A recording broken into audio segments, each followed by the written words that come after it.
আচ্ছা, ধরো পয়লা বৈশাখের দিন তুমি অনেক কিছু প্ল্যানিং করে রেখেছো আর হঠাৎ করে তোমার শরীরটা এতটাই খারাপ হয়ে গেল যে তুমি ঘর থেকে বেরানোর পরিস্থিতিতেই থাকলে না।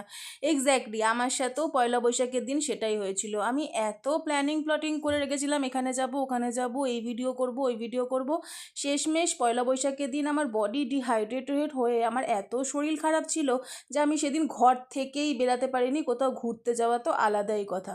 ঘুম থেকে উঠতে তো প্রায় অনেকটাই বেলা হয়ে গেছিলো। দেন ঘুম থেকে উঠে নিজের সকালের কিছু রিচুয়ালসগুলোকে আমি ফলো করছিলাম, যা আমি রেগুলার বেসিসে করি। তার মধ্যে কিন্তু এই বরফ জলে মুখ চোবানো।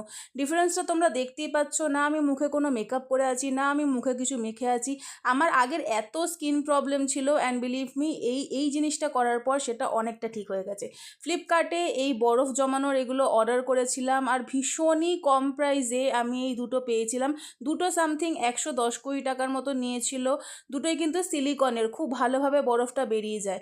দেন তারপরে নিজের সকালে জিরার ওয়াটারটা খেয়ে দেন ব্রেকফাস্ট আর লাঞ্চ দুটোই বলতে পারো করে নিয়েছিলাম এই মুসলি আর কলা দিয়ে। দেন দুপুরবেলা একটা লম্বা টানা ঘুম দিয়ে বিকেলবেলা একটু শরীরটা ঠিক লাগাতে বেরিয়ে পড়লাম হালখাতা করার জন্য। দেখো, পয়লা বৈশাখে ঘুরতে যাইনি সেটা তো আলাদা কথা, বাট যদি হালখাতাও না করতে বেরাই মনে হবে না যে পয়লা বৈশাখটা কেমন অসম্পূর্ণ। জানো তো, ছোটোবেলায় বাবার হাত ধরে এইভাবেই দোকানে দোকানে হালখাতা করতে যেতাম। আগে তো ছোটোবেলায় ফ্রুটি, মাজা, কোল্ড ড্রিঙ্কস এগুলো দিত, বাট এখন অনেকটাই আলাদা রকমের হয়ে গেছে। এখন এইসব কোনো রকমের কিছু হয় না।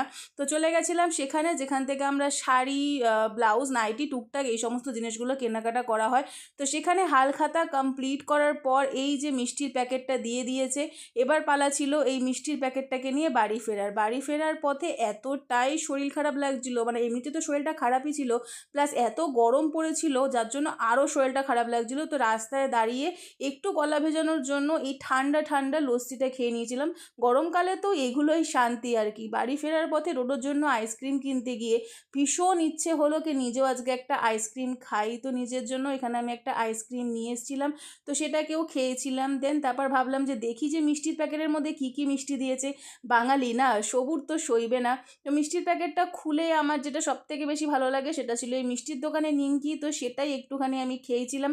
সারাদিন তো শরীর খারাপ করে কাটিয়ে দিলাম পয়লা বৈশাখটা, বাট রাতে একটুখানি ভালো মন্দ ডিনার না করলে মানে দিনটাই পুরোপুরি মাটি হয়ে যেত। তো আমি আনিয়েছিলাম এখানে ভেজ বিরিয়ানি, আর এটা দিয়েই ডিনারটা কমপ্লিট করলাম।